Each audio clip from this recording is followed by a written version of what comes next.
y entramos en el capítulo 36. En este capítulo consideraremos los aspectos siguientes. Las ofrendas son entregadas a los trabajadores. La liberalidad del pueblo es suspendida. Las cortinas, la cubierta, el velo interior y el velo para la puerta. Este capítulo nos trae una vez más a las instrucciones dadas en cuanto al tabernáculo.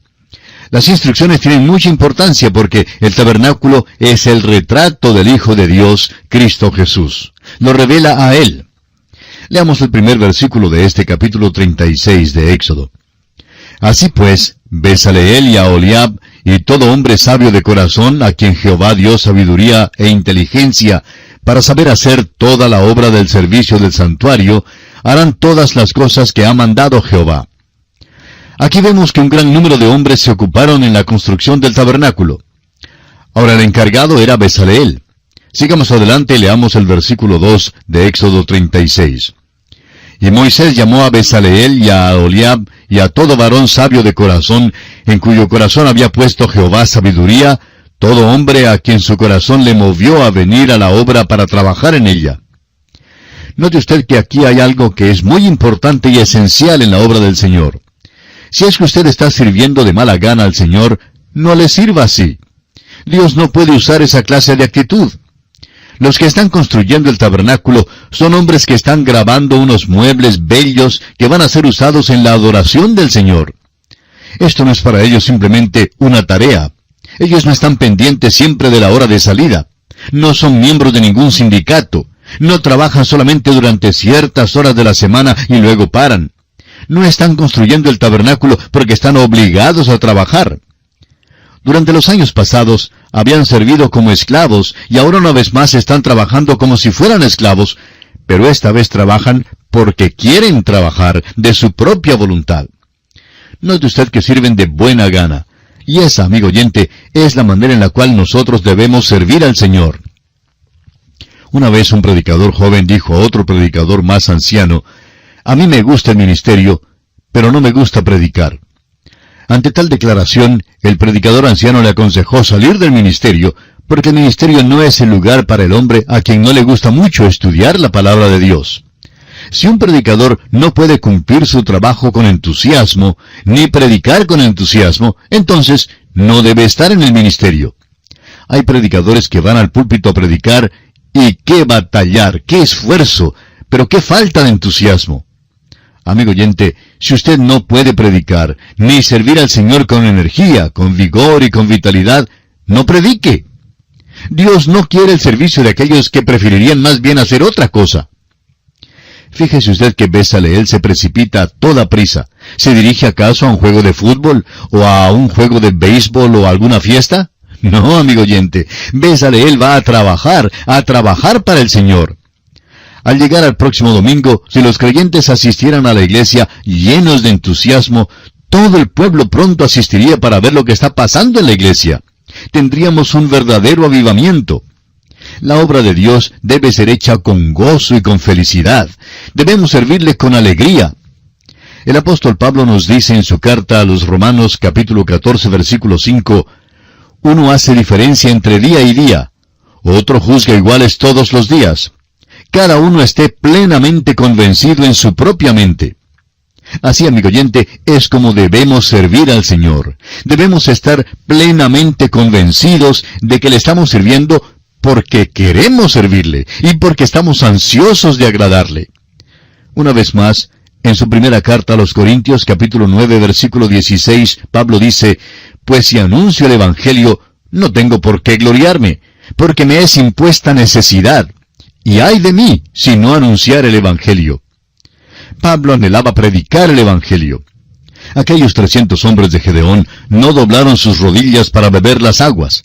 Bebieron llevando el agua con la mano a sus bocas y siempre velando. Ellos decían: «¿Dónde están aquellos madianitas? Queremos derrotarlos». El relato se encuentra en Jueces capítulo 7, versículos 5 al 7. Esta es la clase de entusiasmo que nos hace falta hoy en día en la iglesia, amigo oyente. Nos quedamos atollados con demasiados santos muertos, y quiero decir que están muertos ya antes de ser sepultados. Leamos ahora los versículos 3 al 5 de Éxodo 36. «Y tomaron de delante de Moisés toda la ofrenda que los hijos de Israel habían traído para la obra del servicio del santuario, a fin de hacerla.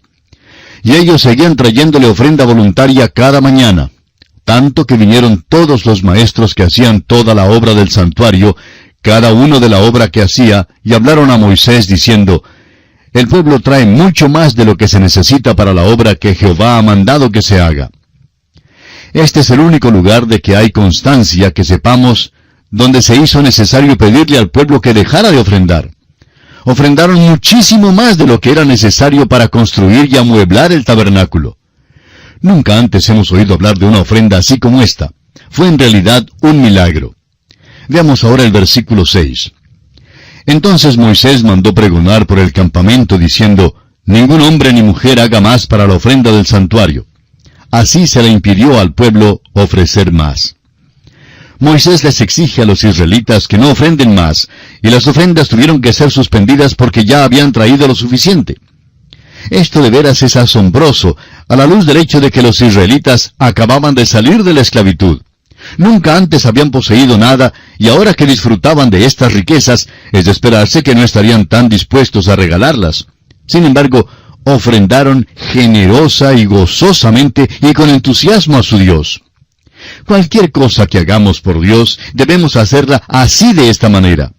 Así es como Dios quiere que la hagamos. Dios quiere que ofrendemos gozosamente. Hace años hubo un lema que se leía así, «Dad hasta que os duela». Y Dios dice, «Si duele, no des». Y amigo oyente, su adoración a Dios y también el ofrendar deben ser ejecutados con verdadero gozo. Aquí en este capítulo parece que vamos repasando los detalles en cuanto a los muebles y una parte del tabernáculo. Parece una repetición, pero note usted que antes nos fue dado el dibujo para el tabernáculo y que ahora llegamos a la ejecución misma del trabajo. No tan solo necesitamos el dibujo y los materiales, sino también el trabajo. Están ahora empezando el trabajo aquí en este capítulo. Leamos el versículo 8 de este capítulo 36 de Éxodo. Todos los sabios de corazón de entre los que hacían la obra hicieron el tabernáculo de 10 cortinas de lino torcido, azul, púrpura y carmesí. Las hicieron con querubines de obra primorosa. Estas cortinas cubrían todo el tabernáculo. Era la cubierta que ponían primero en los muebles cuando salían en marcha a través del desierto. Era el cerco de afuera.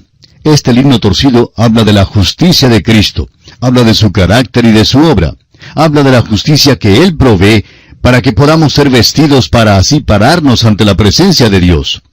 Lo importante que debemos notar aquí es que Cristo es suficiente para suplir nuestras necesidades. Es poderoso para salvarnos, es poderoso para liberarnos y es poderoso para guardarnos.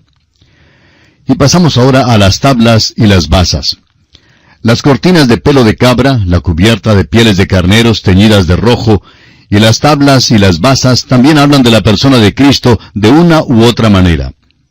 Ahora, la longitud del tabernáculo era de 30 codos, y su anchura de 10 codos, con 10 codos de altura. Era hecho de madera de acacia, y las tablas eran cubiertas de oro por todos lados. Las tablas tenían 1,5 codos de ancho. En la marcha por el desierto, estas tablas pesaban muchísimo.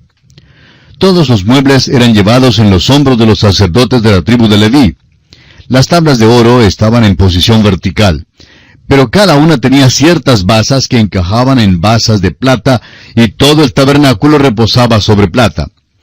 La plata significa la redención. El tabernáculo estaba unido por barras. Ciertos anillos habían sido instalados en cada tabla, y cuando era levantado, estas varas se ajustaban y unían el tabernáculo. Era una construcción muy compacta. Y pasamos ahora al aspecto de los velos. El tabernáculo tenía un velo interior que separaba el tabernáculo principal en 2 compartimientos. El compartimiento pequeño era el lugar santísimo y el más grande era el lugar santo. Luego había el atrio y alrededor de este un cerco que tenía 5 codos de altura, 100 codos de largo y 50 codos de ancho. Todo hecho de lino torcido. Todo lo que había en el tabernáculo describe alguna parte de la persona o la obra del Señor Jesucristo. Y así concluimos nuestro estudio del capítulo 36 de Éxodo.